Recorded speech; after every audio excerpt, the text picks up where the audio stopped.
Well, once again, happy Thanksgiving to everyone. I don't know about you, but I think Thanksgiving is becoming one of my favorite holidays. I don't know. You? Do you like it? Yeah? Is it up there? I was kind of interested to see that statistically, and especially in the States, because they just seem to be keeping the numbers there a little bit better, that Thanksgiving it's fighting for travel in terms of the most popular travel date and the most popular travel holiday, fighting with Christmas.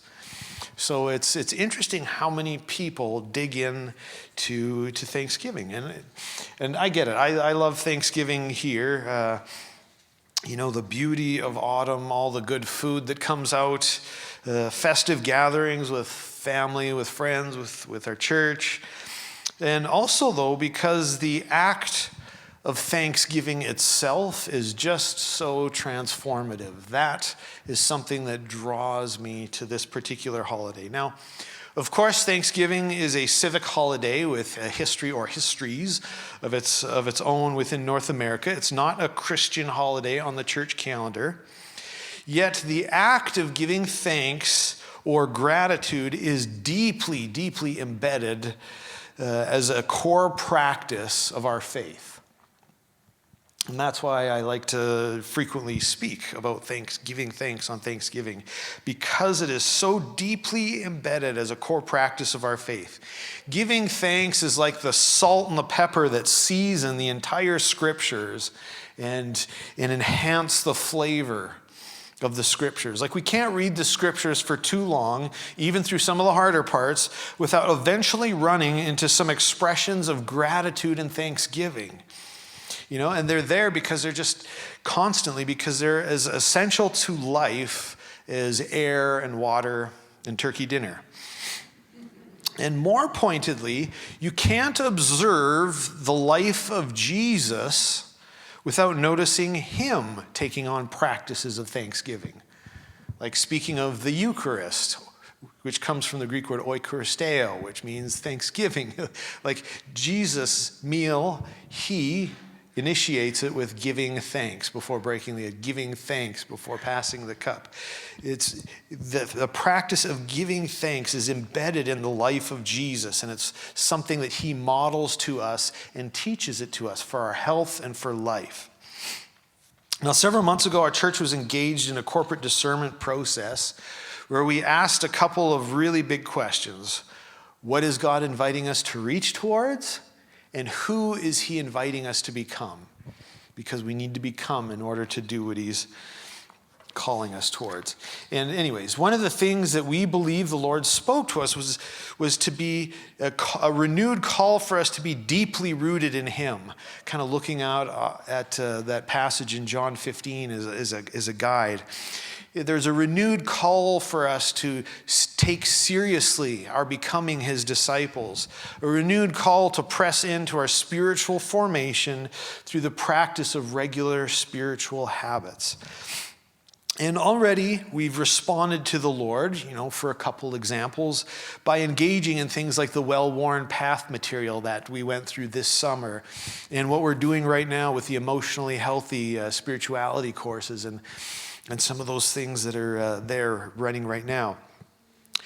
Anyways, I mention those things because what we see frequently at the heart of spiritual habits that the church has been practicing for 2,000 years, and the Jewish community for at least another 1,000 or more years before Jesus came. I mention that because we see frequently at the heart of spiritual habits is engaging the practice of gratitude.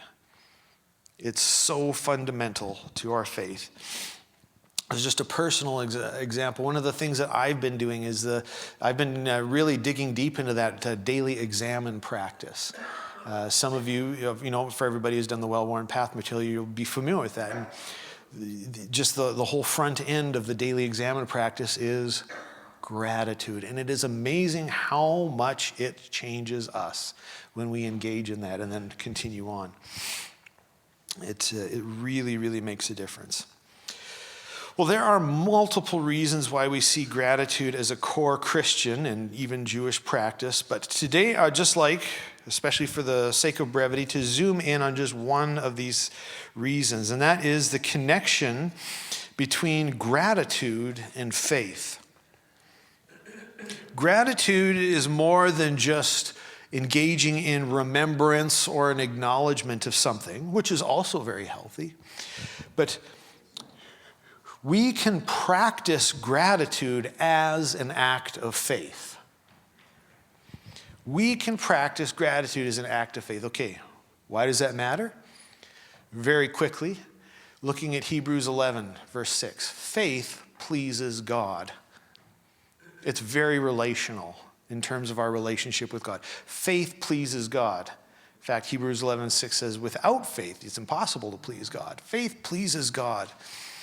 By joining faith to our gratitude, we enter into a relational space with God. Next, we see, if we remember what we were, as we've been going through our teaching series through Matthew's Gospel, what we see in Matthew chapter 21. Remember what Jesus says about faith and about moving mountains? All that stuff that we went through? Faith is a container for the power of God to manifest and act. This is what we saw Jesus teaching and demonstrating. Faith is a container for the power of God to manifest and act. Or said another way, faith releases power. Faith releases power. Now, when gratitude is an act of faith,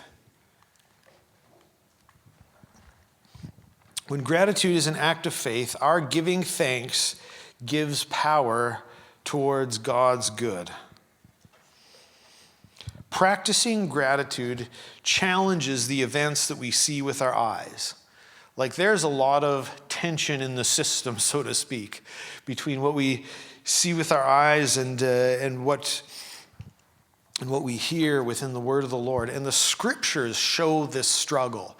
You don't have to go too far into the book, and as you work your way through the book, you see this struggle reappear over and over and over again.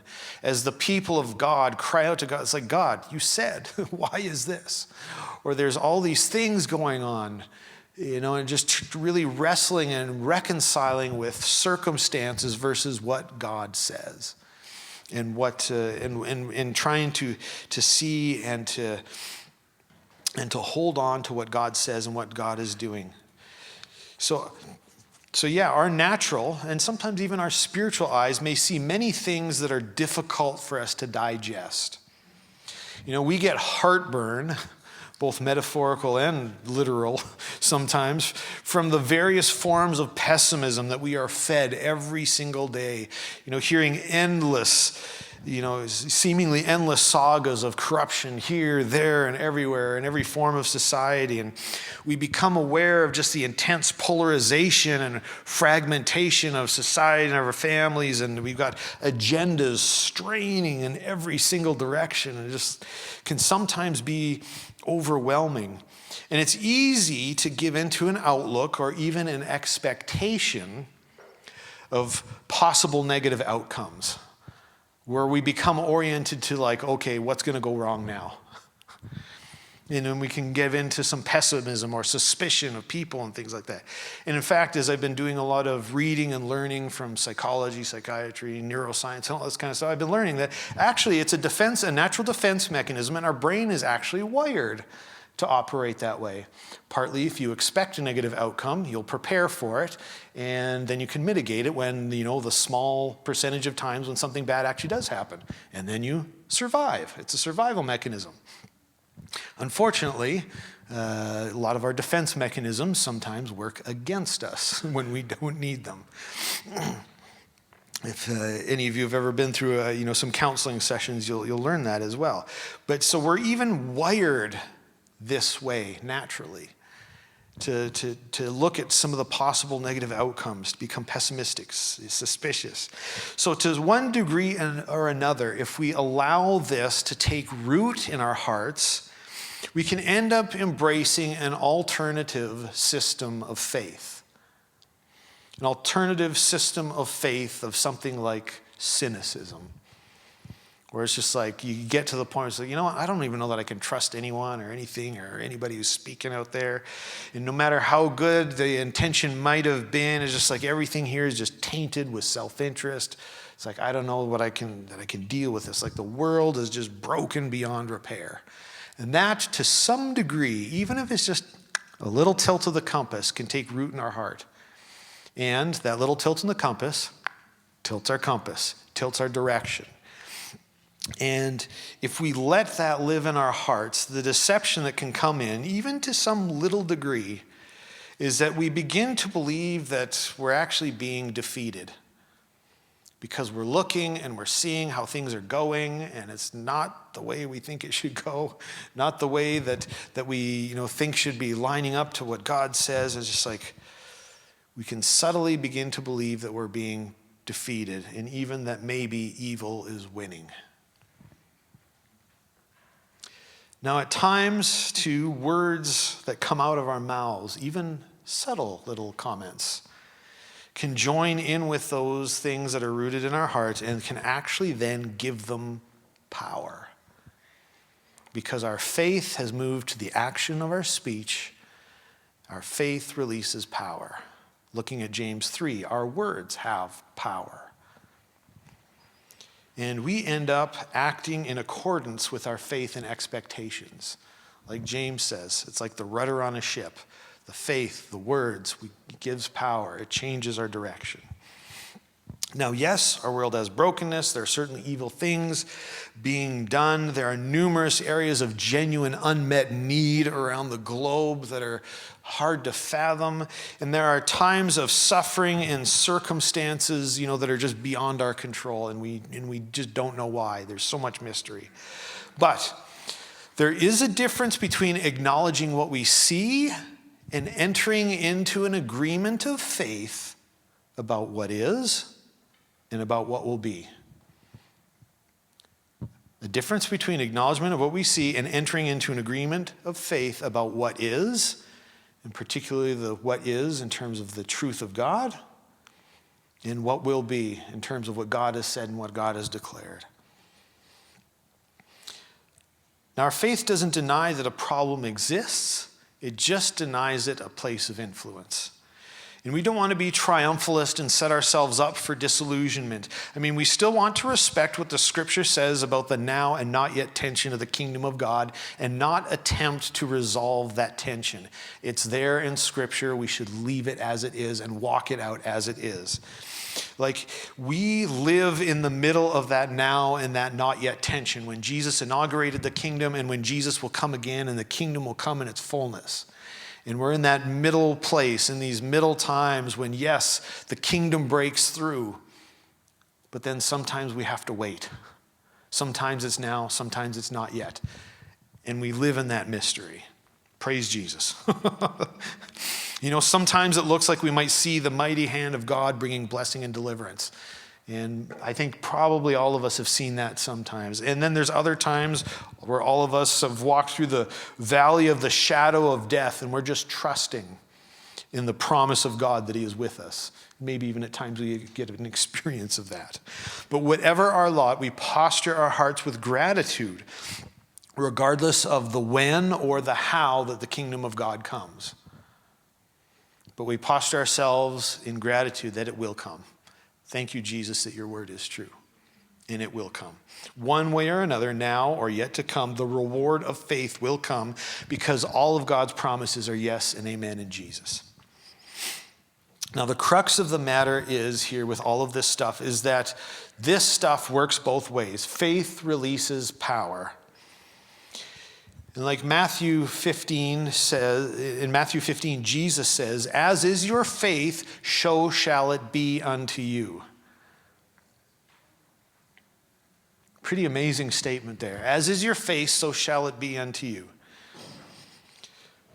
So then the question becomes, what are we choosing in terms of our chosen faith, and what are we choosing to release within our life? What is the "so shall it be unto you" that we are actually positioning ourselves to experience? That's the question. Gratitude chooses which system of faith will have power in our lives. Or maybe better said, to whom we will give power in our lives. Will we give it to the word of the world and all of the messages that are spoken? Will we give it to the word of the evil one who speaks discouragement and lies to us? Or will it be about the word of God? Will we choose to root and ground ourselves there? Gratitude with faith empowers vision for God's possibilities. The act of giving thanks empowers us to see through and beyond the immediate circumstances and to remember and to declare truth. We remember the truth of who God is. We remember the truth of his goodness, the truth of what he has already done, the truth of who we are in him, the truth of who others are, the truth of our value and our worth as people who are created in his image, the truth of God's plan to ultimately bless us despite the difficulties along the way. And actually sometimes because of the difficulties in the way, he can bless us. We can remember every demonstration where, just as Jesus said, the kingdom of God has drawn near. Those times where we were blind and Jesus allowed us finally to see. Those times where we were deaf and finally Jesus allowed us to hear what we needed to hear. For those times when we were in all kinds of bondages and Jesus set us free. Those times when we were broken and abused and our hearts needed mending and Jesus mended our hearts. We can remember those times when together as a church where good news has been proclaimed to the poor and it's been backed up, not just, is not just only words, but we've sent along food, we've given chance for an education and a chance to thrive, thinking particularly things we've done in Nicaragua and with Compassion International and things that we've done together where we've seen slaves who have been trapped in trafficking rings that have been set free. From some initiatives that we did like 20 years ago, from some setting free some slaves who were bought back from Sudanese wartime, and for ways that we partnered with IJM and some of the things that they've done there. We can remember about all of the forgiveness that has been extended to enemies. And we've seen freedom come to hearts, and we've seen relationships change. Where everything that has been upside down and God has turned it right side up, we can remember those things and anchor to those things. Because in remembering with thanks what God has done before, we can enter into this posture of faith that God can and will move on our behalf, and he will do it again. He will do it again. We can remember forward. God, you have been good. You have been faithful to your word. You've done it before. You will do it again. And that is the word I will anchor myself to. Gratitude with faith empowers vision for God's possibilities. And we act in accordance with our faith and our expectations. Now, it's sometimes mysterious to us that God doesn't just grant us everything that we think that we need to have life, as we desire it. And God does desire that we have life to the full, but he just doesn't grant us everything just ding like that. God chooses another way. He chooses to work in partnership with us. We need to listen to him. We need, like Abraham, to go to the land that I will show you. Take some risks. We need to work he chooses to work in partnership with us. And this partnering is a really good way to teach us humility and generosity, just to name a few incredible benefits. Like, it's hard to hoard things that are only received by grace. There are many things that we will only see if we are partnering with God. Many things we will only see if we are partnering with God. Jesus says in Matthew 19, with people, this is impossible. Humans, you can't do this. But with God, all things are possible. Jesus draws us into this partnership. With people, it's impossible. With God, all things are possible. To step out of the people impossible and into the God possible, it takes faith. And gratitude is a doorway that we walk through to enter into faith. Our thanks meets God's grace, and then we're positioned to see a release of his power. So the question then becomes, where is God speaking that he desires to move? What is God saying? What has he said that we can stand? What is he saying to us right now? Where do you need an encounter with the power of God? Well, you can start by speaking into it with gratitude, with thanksgiving, entering his presence with thanksgiving, entering his courts with praise. Speak into it with gratitude. Speak into it with blessing. Speak into it with forgiveness. Speak into it with intercession. Speak into it. As Jesus taught us, pray with faith. Faith that trusts in the goodness and faithfulness of God to do as he has promised and to do it again.